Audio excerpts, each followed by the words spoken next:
Sure. So we are basically behind time. So what we do is that we just rightly delve into the retirement planning, just a touch up on what you think our retirement planning process should go like. If you have any advice on the planning process, you could also add it within a very short period of time, so that we can handle all the questions that are coming up. So we can take it from here. Okay. Okay. So I want to. Okay. Let me stop sharing and then share a new screen.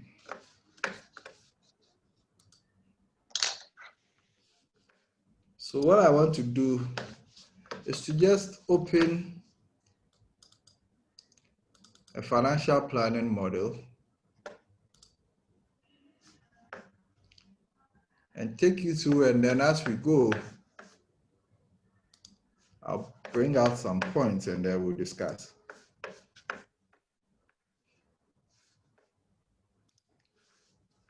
Okay.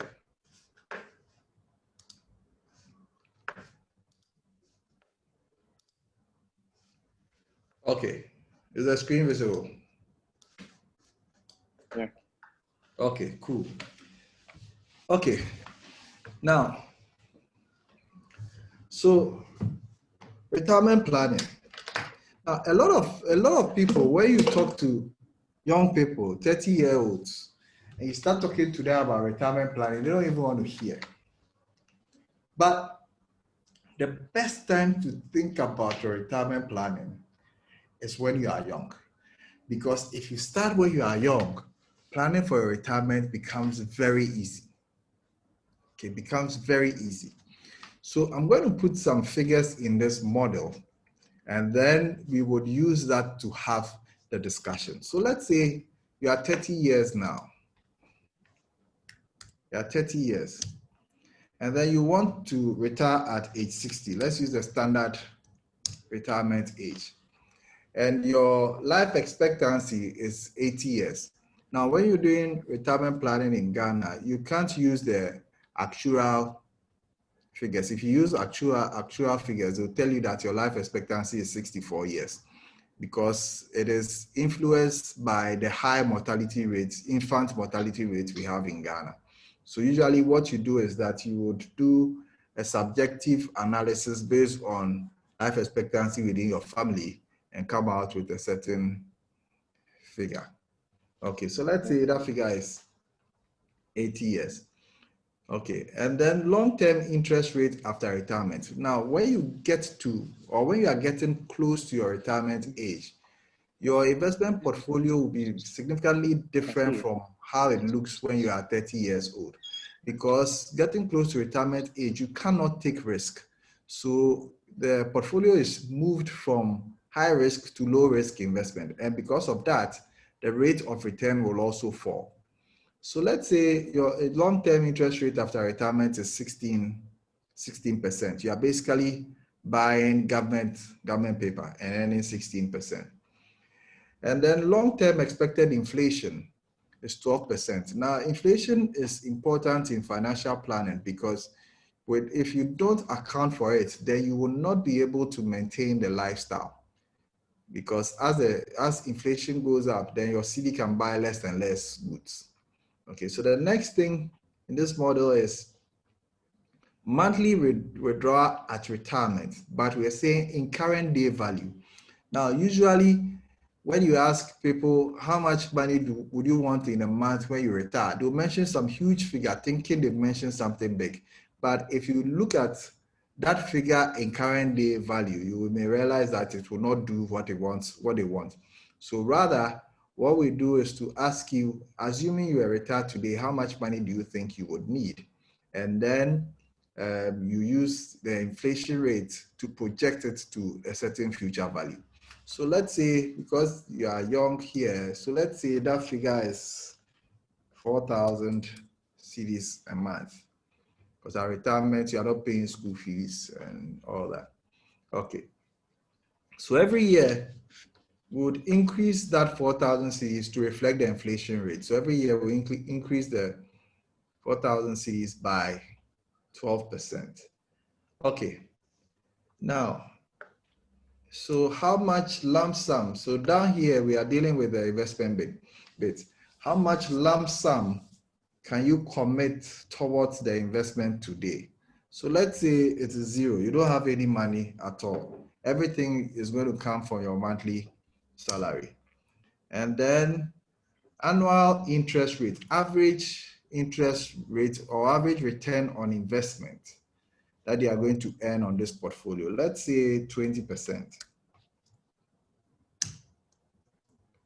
And then another important thing is that when you are doing retirement planning, you must commit to increase your investments at the end of every year. What I mean is this: assuming that from today you are investing 300 cedis a month towards your retirement.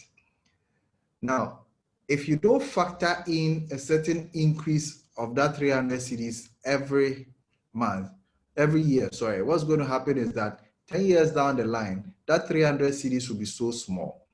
Now, if in that model you don't factor in the increase, what the model will say you should invest today will probably be high. So let's say the model will say invest 500 cedis a month, because that 500 cedis is not going to ever increase. But if you factor in an increase every year, then that 500 cedis will probably drop to 300 cedis, and then it will start rising gradually as your income also improves. Okay, so you basically increases as your salary increases. So anything between 5 and 10% is fair. So let's say I'm going to do 5%. Now, when I scroll to my right, it is going to show you how much money you have to invest every month today in order to achieve what you want to achieve. So let's look at the figures, and then we'll have some discussions on it. Okay. Now, so the model is saying that you have to invest 855 cedis every month in order to achieve this goal that you have. You would be planning over a 30-year period to be able to live comfortably after retirement for 20 years. Now, when you retire, every month, you'll be withdrawing 119,000 cedis. But that 119,000 cedis, if you deflate it by our projected 12% inflation rate, you will get the 4,000 cedis today. Now, those of you who, when politicians are talking about inflation, you say, oh, is it inflation that you eat? Let me show you something. Let me reduce that 12% inflation rate to 10% long term. Our current inflation is around 10%. Now, if you're able to sustain, I use 12% because we are never able to sustain it over a long period of time. But if you're able to sustain inflation at or below 10% over a long period of time, see how much this 855 will drop. So all I'm going to do is to change this inflation rate from 12% to 10%, and then also change this one because inflation has dropped to 10%. And the 855 now become 434. Can you imagine? So William, is your way of telling us to vote for MPP all the time? Oh, I've not mentioned any political party. In fact, I am becoming a bit cynical when it comes to politics in Ghana because I increasingly get disappointed. I'm not seeing, well, this is not our politics, but I'm not very excited about the political terrain. It's like when you look to the left, you are not happy. When you look to the right, you are not happy. You know. Anyway, that's just by the way. But 2%, if we're able to reduce inflation by 2% and sustain it for a long time, that 855 has dropped to 434, and this is money in your pocket. Just because we're able to reduce inflation and sustain it by 2% over the long term. It is very, very, very significant. Okay, it is so important. Okay, so let me go back to the 12%.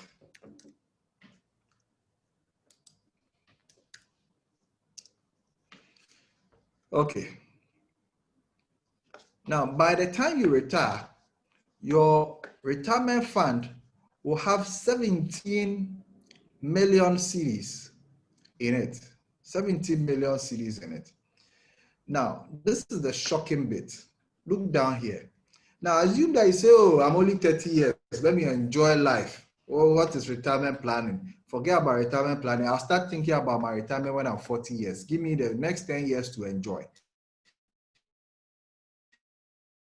Now, so if you delay action by 10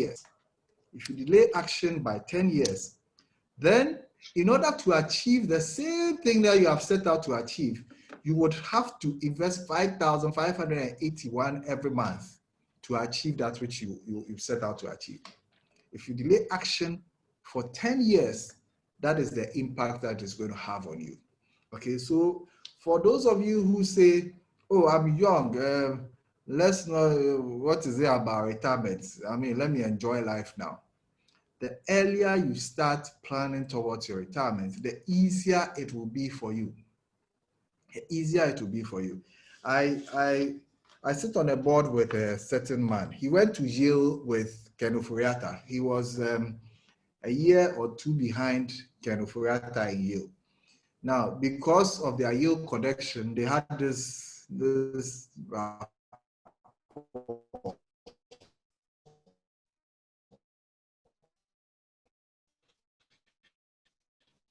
so when they all came back, he was working at Mobile, and he was a big man working at Mobile, earning good money. And he said one day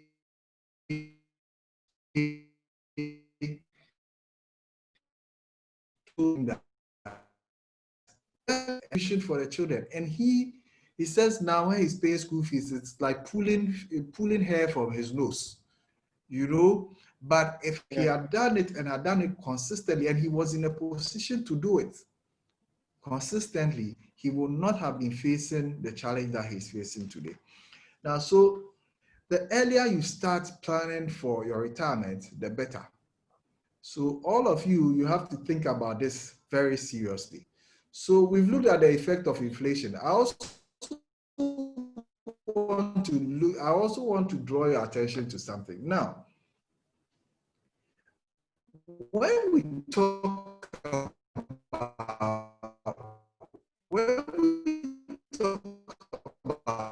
retirement, we are not talking about want to retire early. What they are thinking about is this current life of slavery where what kind of thing we are talking about. But that's not what we're talking about here. We're talking about your years, your productive years of earning income. Now, at 60 years, I don't know why anybody's productive income earning years should end at 60 years. Because at 60 years, you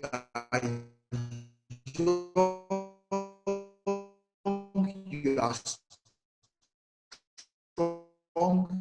you are smart, you have a lot of experience.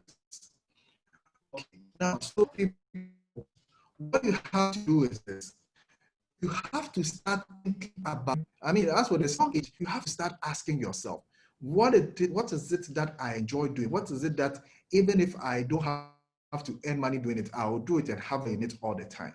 And you have to think about how to monetize that kind of thing so that you can increase your earning years. If for you, that thing is lecturing, then whilst you are young, you have to plan your life such that by the time maybe you are 50 years, you have a PhD such that when you can move from what you are doing and go into lecturing, or when you retire, you can go and lecture or something. So whatever it is that your passion or your interest is, think about how it can earn you an income.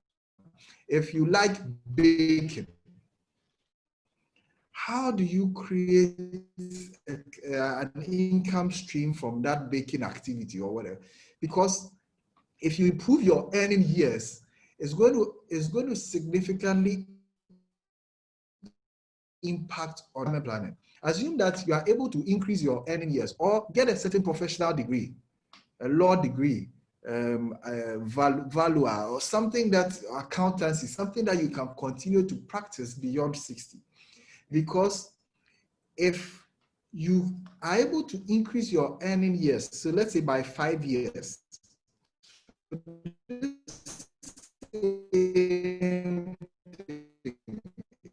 you increase your earning years by 5 years to 65 years, all of a sudden, this 855 comes down to 489 because you increase your earning years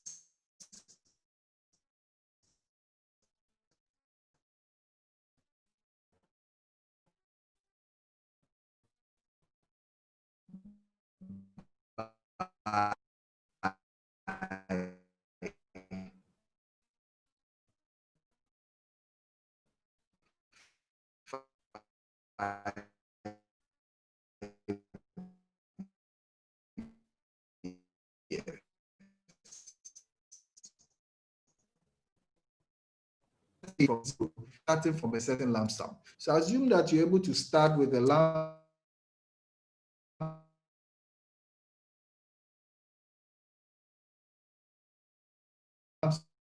sum of these are the kind of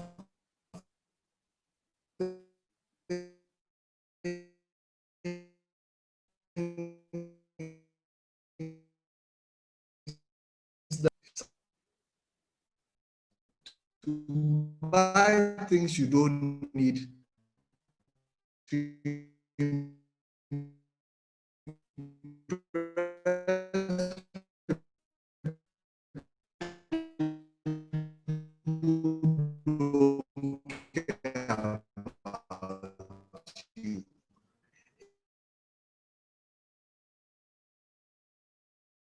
get, and then you get it. Somebody dashes you some money, or you get an unexpected bonus, or something you're not expecting, and then you make some money. Now, most of us, when we get windfall, you missed it because you are not expecting it and you get it, so you just go out there and you blow it. Now, from today, I want you to change your mindset and say that anytime you get a windfall, instead of going out to blow it, you would rather put it into your retirement fund. You put in all the windfalls. The first seminar that my friend and I did, the Financial Independence Clinic, there was a Pentecost priest or whatever, pastor, who came for that seminar. Now, he says that of all the things that we discussed, the one that hit him the most was that he should put aside his windfalls. Now, he's a pastor, so different churches invite him to go and preach. And when they invite him, they give him an envelope. Now, when he's going to go and preach, he does not go in expectation of any envelope. Okay, but when he goes, he gets an envelope. Some places will be 500, some places will be 200, some places they won't mind him at all, but some places will be 1,000, etc. So from that day, he decided that anytime he goes to preach somewhere and he gets an envelope, he's going to put it in his investment account. 1 year later, he comes to the seminar, and when it was time for discussion, he raised his hand and he said he wanted to share his story, and that all his life he had said to himself that he doesn't earn enough, and so because of that, he's not able to invest. But in that 1 year that he put away all his windfalls, he had accumulated more than 20,000 cedis. And that was one decision that he took. Someone who said he has not been able to put any money together. Okay, so if you can change that, your thinking, and say that if I did not expect to make this money, then I can live my life without it, so I'm going to put it aside. That alone is going to make a significant impact in your finances. Right, sure. There are two other things I want to draw your attention to, then we can bring this to a close. Let me stop sharing this and share only two slides with you in that one, and then we can take questions. Where is that slide? Okay. Okay. Okay.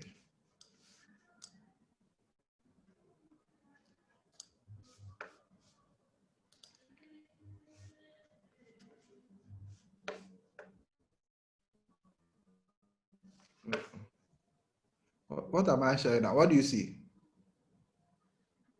Importance of investing. Okay. Okay, good. Okay. So I'll talk about two things in all these slides.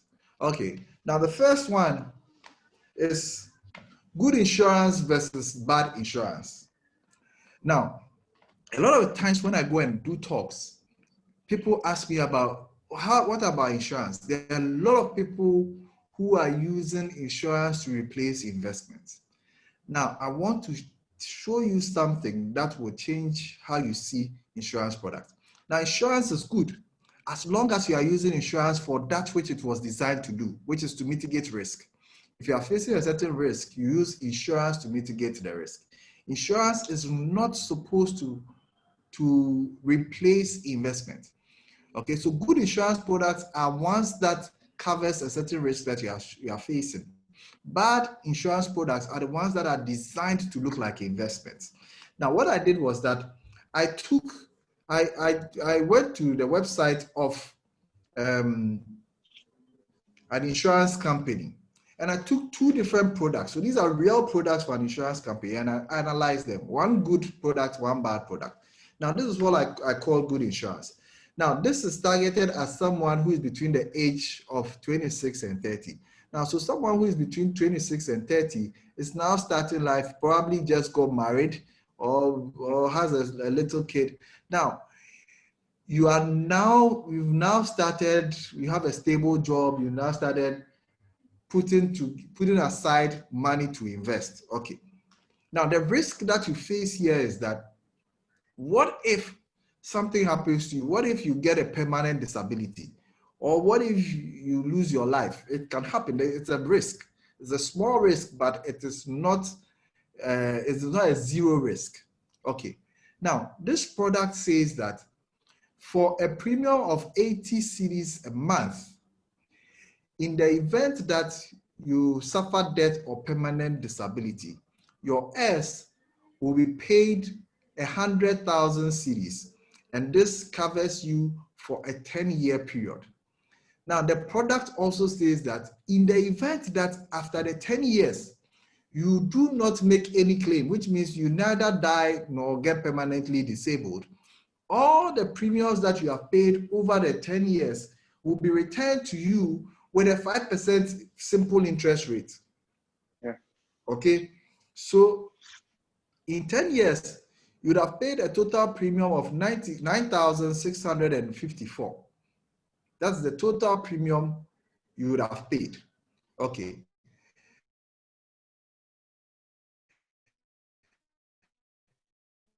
Now, 100,000 cedis. If nothing happens to you, you will get that 9,654 cedis back with a 5% simple interest. Okay.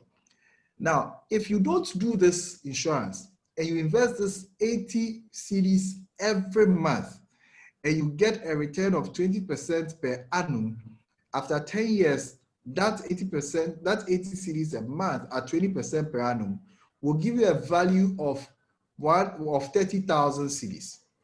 However, if something happens to you in year 2 or year 3, you won't have anything and your family is not covered.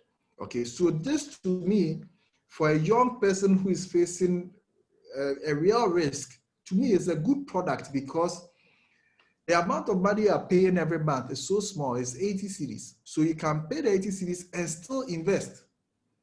And in the event that something happens, your family gets 100,000. If nothing happens, you will get your total premiums back with 5% interest. Meanwhile, you were only paid 80 cedis, so you still will be able to invest some money and also make money on that. Okay. Now let's look at another product that this same insurance company is selling. It is called the Children Educational Plan. It says you pay a premium of 200 cedis a month for 10 years, and after 10 years, you will get 37,962 cedis for children's school fees. Now, if you're looking at 200 cedis a month today, and you look at the figure 37,000 cedis, you may think that, oh, that's a lot. Now, so what I did was to now go back and find out what is the compounded rate of return that this 37,000 cedis represents.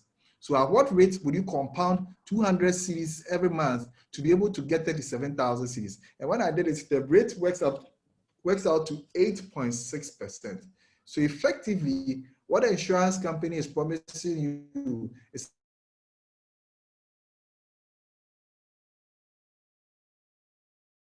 8 points, because the insurance company, when they take your money, they are going to buy treasury bill, they are going to buy government instruments. So they are taking your money, buy government instruments, and then give you a certain fraction of the return and keep the rest. Why won't you do it yourself? Okay. Now, if you don't do the insurance product and you do this 200 cedis a month at 20% per annum, it will compound to more than 74,000 cedis by the end of the 10-year period. Now, the caveat here is this. You see, when you do the insurance company, they impose discipline on you. When your salary comes, the 200 cedis is taken from source, straight from source. They impose the discipline on you. You have to learn to impose discipline on yourself. Luckily for you, it is easy now. Technology makes it easy for you to impose discipline on yourself. There are even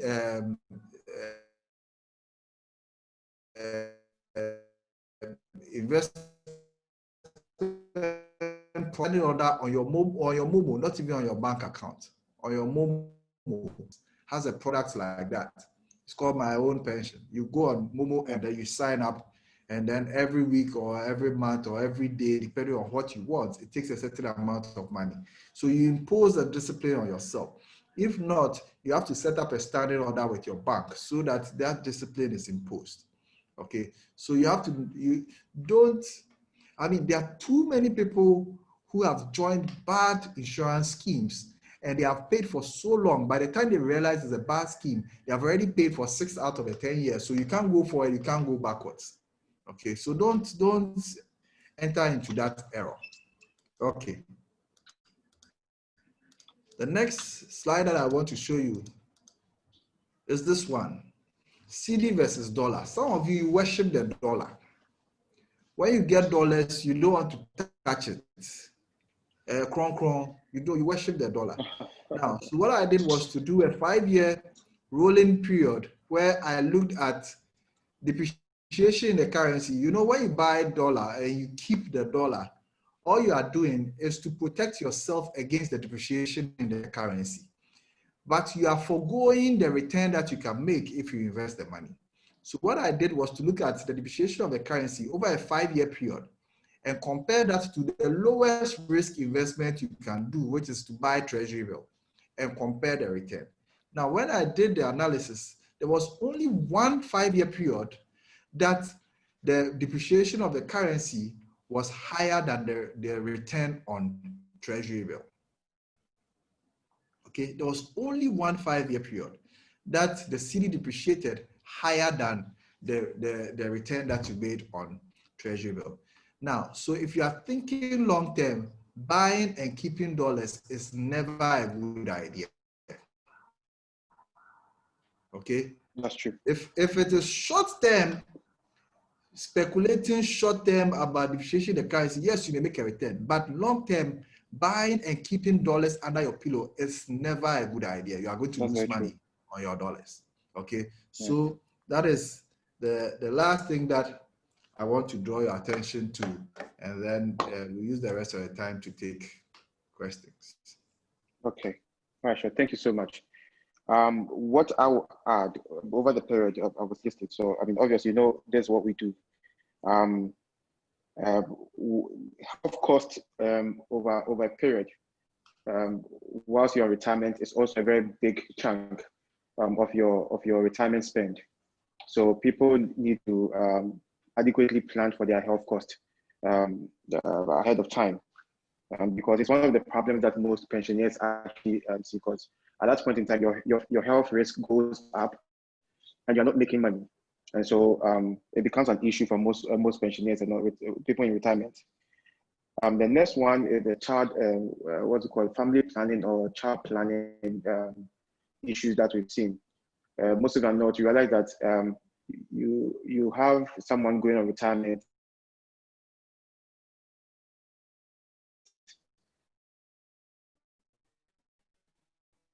and planned for.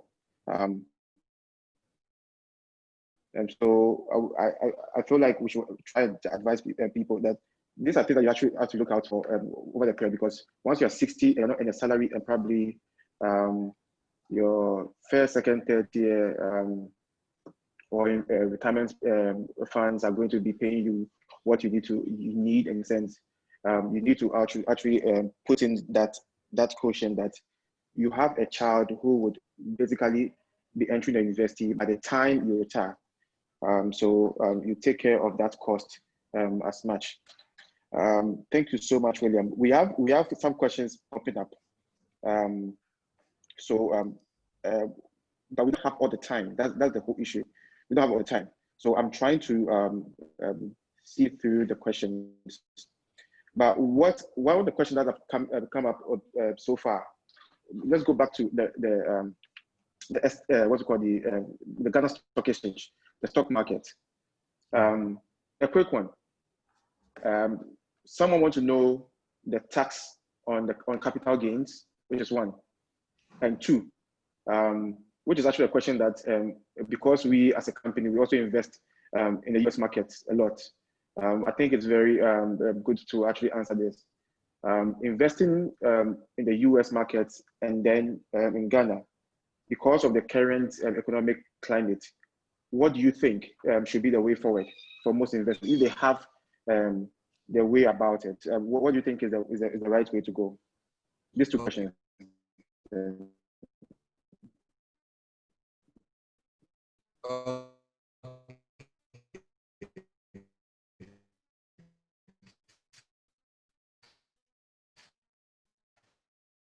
So tax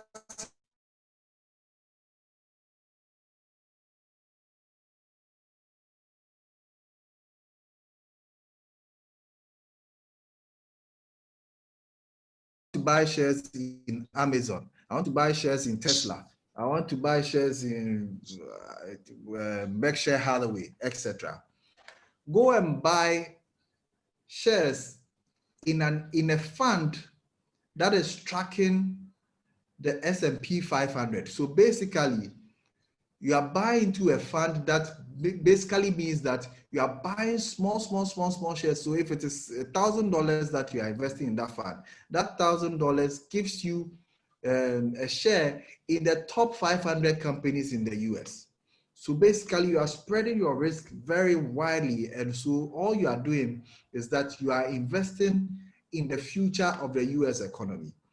That for a starter is better advice than trying to predict which particular companies in the US will do well and which ones will not do well. When you are outside of that jurisdiction and you do not understand the market as well as you understand the local market, then what we can all be sure is that looking forward, the United States in the foreseeable future, at least in the next 2 to 3 decades, will still remain the dominant economy in the world.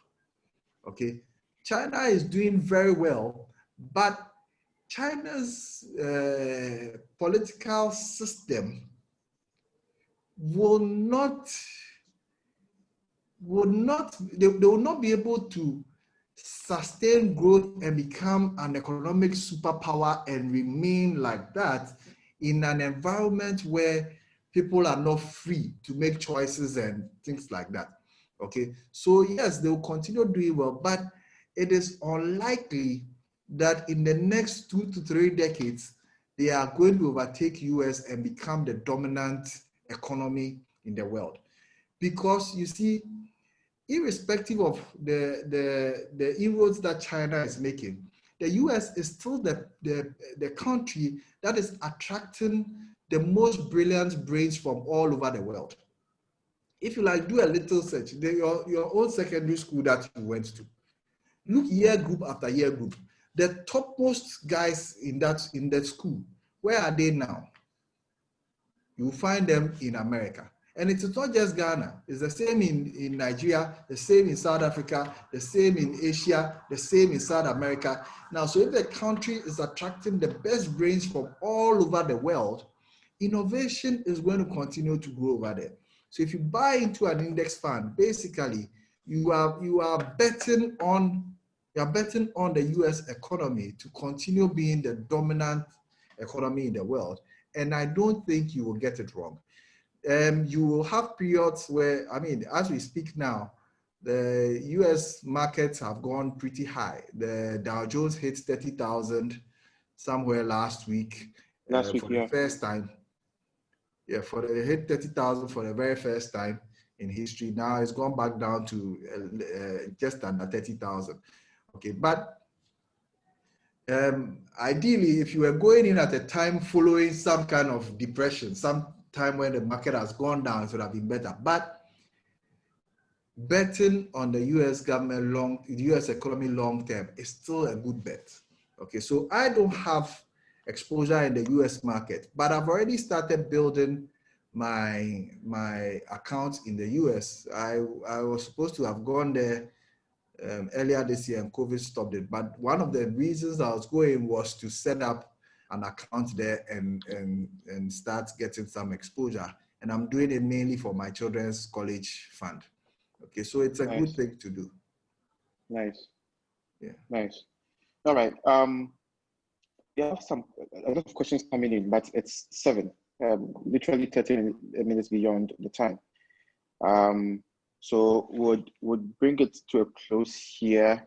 And so you can compile all the questions. I would answer them, and then you can send it to the mailing list. All right, sure. So what are your closing remarks, if you have any? Okay. So my closing remarks will be this. Young people, keep your focus on where you are going. Don't be distracted by what others are doing. Don't be distracted by people's expectations of you. Why, you see, the sad thing about letting your life being influenced by expectations of people is that those people are not going anywhere there anyway. So why would you let your life follow people who don't even know where they are going? Keep your focus on where you are going and make sure that you don't get swayed to the left and to the right. The last thing I want to add is that do not put your trust. You see, all these things that we are advising you to do, retirement planning, investing, they are good. However, do not put your trust in these things that you are establishing, because shocks come. If you put your trust in these things, your trust is in your investment account. Your trust is in your US equities. Your trust, when the storm comes and the market goes down or something, then you become very miserable. You become depressed, people commit suicide and things. Put your trust in something that is more enduring. Put your trust in your faith in something. I will recommend your faith in God, but if you are not a God person, whatever your faith is, put your faith in something that is more enduring than your investment portfolio. Thank you. Thank you so much. I think we'll come to a close of this webinar. What I have to add finally will be one of the research papers that we actually will be working on for the past 3 years. COVID just interfered with the data lines, so we're not able to release it this year, which we call the cost of being lit. And I'm very sure that most people have seen some of the extracts being posted on my status. And one of it, I want to actually quote it out so that you can actually see. So in the write-up, we have one of our researchers said this: young Ghanaians spend 13.7 million cedis from Friday to Sunday night as avenue for leisure increases with increasing cultural shift. So right now, no, there is Bloomberg, there is all sort of things on Friday night, from Friday nights to Sundays, and it's actually we are learning this whole new culture from this external worlds, right? And they're affecting how we spend or we manage our money in the sense. 13.7 million cedis is a very huge chunk of money, if you ask me, from Friday to Sundays. The bloom buying, the let's go and go karting and all sort of things, eating out, all sort of things. Ideally, as you mentioned, the first place of financial planning is watching how you spend your money. If you know how to spend your money, you know how to do the rest. And so I will add that basically to it. If anyone has any further questions on the stock market, or picking stocks on the stock market, or even wanting to start and so needs direction as to how to go about it, we could help.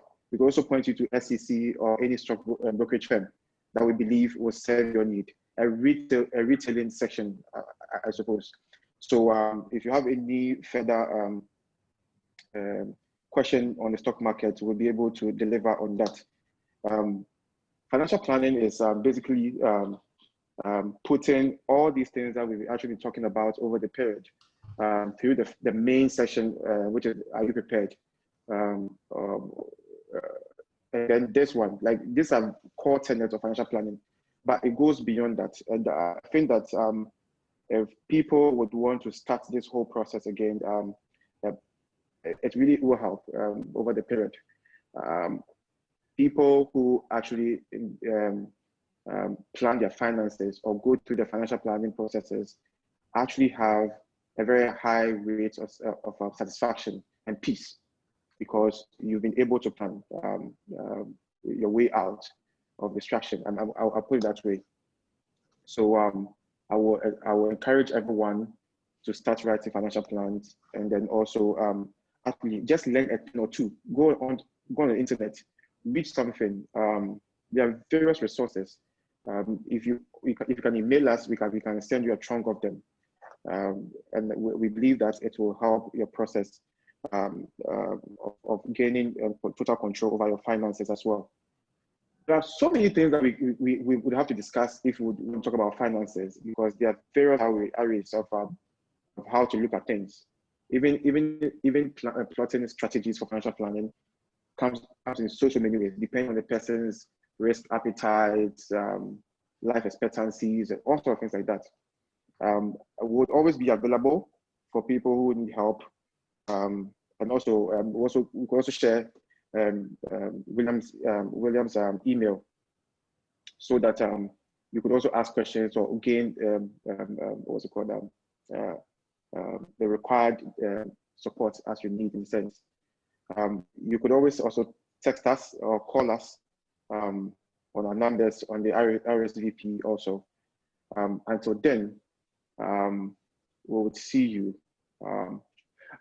We are planning for something around financial planning, which we call Start Right, basically to help people start 2021 well. So we are already engaging experts on how to go about it. So once the dates and then the content is also drafted, we'll let you know. Aside from that, we'll catch you up very soon. Bye-bye. And thank you, William, for being with us. You're welcome. Yeah, sure.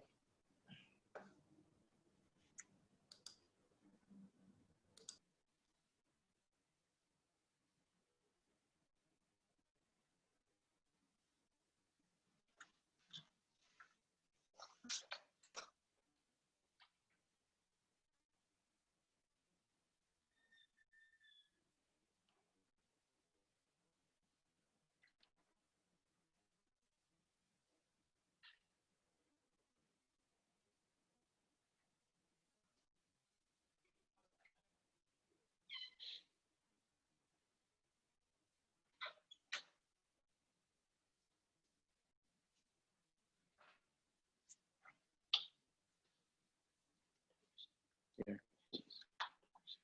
No, that's okay.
Uh, James, James, James.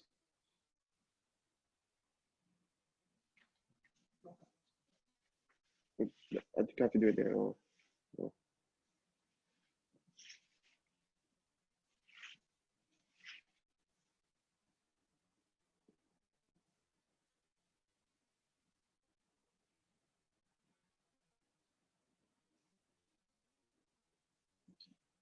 okay.